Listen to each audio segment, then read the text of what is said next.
साल 2018, 17 फरवरी की रात मैं भोजराजगिरी मेरे दोस्त जनक के साथ वीरता मोड़ से मेरे भांजे का बर्थडे मनाकर घर लौट रहे थे। रास्ते में हमने हमारे स्कूल के दोस्त अनिल को उर्लाबाड़ी में मिलने का सोचा। जनक, हम लोग उर्लाबाड़ी में है ना?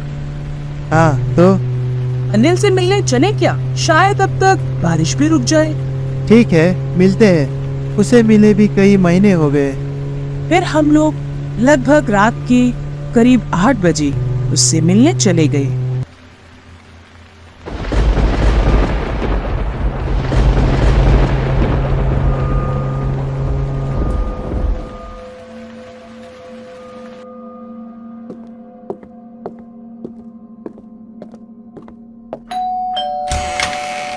उसके घर में उससे मिलकर वहां ठंडा पिया। और बता अनिल, क्या चल रहा है? सब बढ़िया है भाई। और तुम लोग कहाँ जा रहे हो इतनी रात को? बस घर जा रहे थे, तेरा घर रास्ते में पड़ गया तो तुझसे मिलने आ गए। और कुछ देर बातें करके हम लोग वहां से फिर निकल गए। मैं अपने जान पहचान की भैया से बाइक मांग कर लाया था। हम दोनों के पास बाइक चलाने का लाइसेंस नहीं था। मुझसे ज्यादा अच्छी तरह से जनक बाइक चलाना जानता था, इसलिए वो ड्राइव कर रहा था। कुछ आगे जाने के बाद जनक ने कहा, आगे चेकिंग हो रही है, क्या करें? अब क्या ही कर सकते हैं, जाने का तो बस एक ही रास्ता है। चलो आगे जाकर देखते हैं।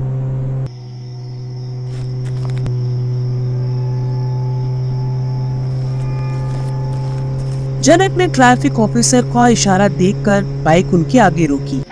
हमारे साथ बिल बुक और लाइसेंस दोनों ही नहीं थे और जेब में बस 700 रुपए ही थे। लाइसेंस और बिल बुक? जी, वो तो आज घर से लाना भूल गए सर। भूल गए? कहाँ से आ रहे हो? हम लोग वीरता मोड़ से धरान लौट रहे सर। लेकिन इतनी रात को क्यों? भांजे का बर्थडे था, वही मनाकर लौट रहे हैं सर। कागजात भी साथ में नहीं है। क्या सोचकर घर से निकले थे और इतनी रात को ही धरान क्यों जा रहे हो? मैं मोबाइल दुकान में काम करता हूँ, कल सुबह दुकान खोलने के लिए आज ही पहुँचना है, इसलिए सर। ट्रैफिक ऑफिसर ने हम दोनों को अच्छी तरह देखा और हमने शराब पी है या नहीं ये चेक किया, और हमने मदिरा पान नहीं किया था। इसमें तो पास हो गए, लेकिन आप लोगों को फाइन लगेगा। चिट काटता हूँ। पैसे कितने हैं? 700 है सर, ये रख लीजिए और हमें जाने दीजिए। हमें देर भी हो रही है और आगे जंगल का रास्ता भी है। ये सुनकर ट्रैफिक ऑफिसर ने मुझे 200 रुपए वापस कर दिया और कहा, लापरवाही के लिए 500 का चिट काट रहा हूँ और 200 रास्ते के खर्चे के लिए रखना। और ये चिट से आगे की चेकिंग पोस्ट में भी कोई दिक्कत नहीं होगी। उन्होंने हमें अच्छी तरह समझाकर जाने दिया।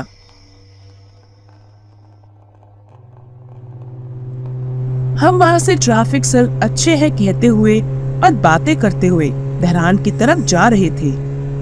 जाते जाते हम इतहारी के हलगड़ा नाम की जगह पहुंचकर थोड़ी देर के लिए बाइक रोककर रेस्ट करने लगे।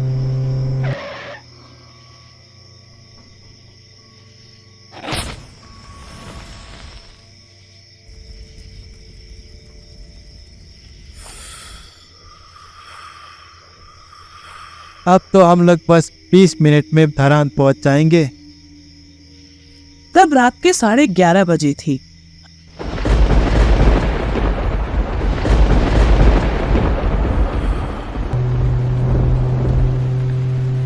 वहां से कुछ देर जाने के बाद जंगल का रास्ता शुरू हो गया। हम लोग अक्सर धरान से तिहारी आते जाते रहते थे अपने दुकान के सामान लाने के लिए, और रात में सफर करना हमारे लिए कोई नई बात नहीं थी।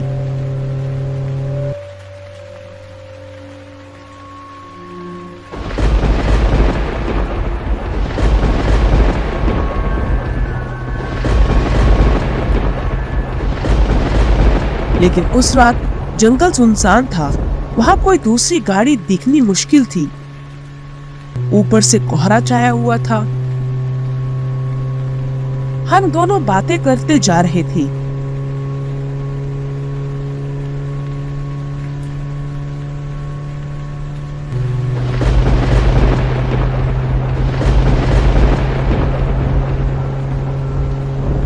कि थोड़ी दूर सड़क बनाने के लिए पत्थर रखा हुआ था और उसके आगे वहां एक गाड़ी अपने लाइन से बाहर दूसरे लेन में जाकर पेड़ में एक्सीडेंट हुई दिखाई दी। आश्चर्य की बात तो ये थी कि बीच में लगभग 8 फुट जितना ऊंचा पत्थर रखा हुआ था, जिसे उस गाड़ी को उछलकर जाना असंभव था, लेकिन फिर भी उसी साइड से वो गाड़ी जाकर पेड़ में लगी हुई थी।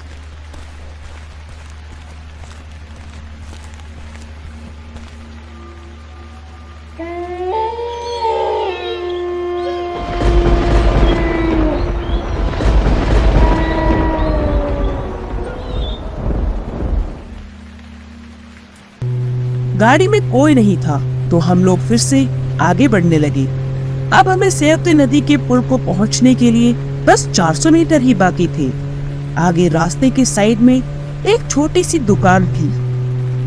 वहां तक कम कोहरा था, लेकिन जैसे ही हम वहां से गुजरे अचानक कोहरा घना हुआ महसूस होने लगा। साथ ही मेरा जिस्म ठंडा पड़ गया और दाहिना पैर कांपने लगा। तो मैंने सोचा कोहरा घना होने के कारण कुछ ज्यादा ही ठंडा पड़ गया हूँ। तो मैंने जनक को कहा, जरा धीरे चलाओ, मुझे ठंड लग रही है। तो उसने स्पीड कम कर ली। वहां से कुछ आगे जाने के बाद मुझे रास्ते की दूसरी तरफ एक आदमी जैसा कोई खड़ा हुआ दिखाई दिया। उसे उस सुनसान रास्ते में अकेले खड़ा देखकर मैं डरने लगा था। ये मेरा वहम हो सकता है सोचकर मैं आंखें फाड़कर उसी को देख रहा था। जितना मैं उसके नजदीक पहुंच रहा था, मैंने नोटिस किया कि वो हिल ही नहीं रहा था। उसके पास जाने पर मैंने देखा कि उसके पैर ही नहीं है और वो हवा में लटक रहा था।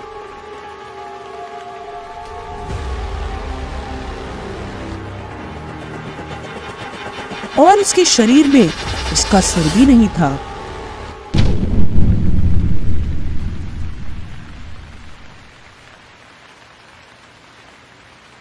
दोस्तों, आप लोगों को आज की ये सत्य घटना से बनाई हुई कहानी कैसी लगी, जो हमें भोजराज गिरी ने भेजी थी? ये कहानी देखने के बाद आप लोगों को क्या लगता है, वो कौन सा भूत था जिसके पैर और सर नहीं होता है? क्या आप में से किसी को पता है? हमें कमेंट करके बताएं और सपोर्ट करने के लिए सब्सक्राइब और वीडियो को लाइक करें। धन्यवाद।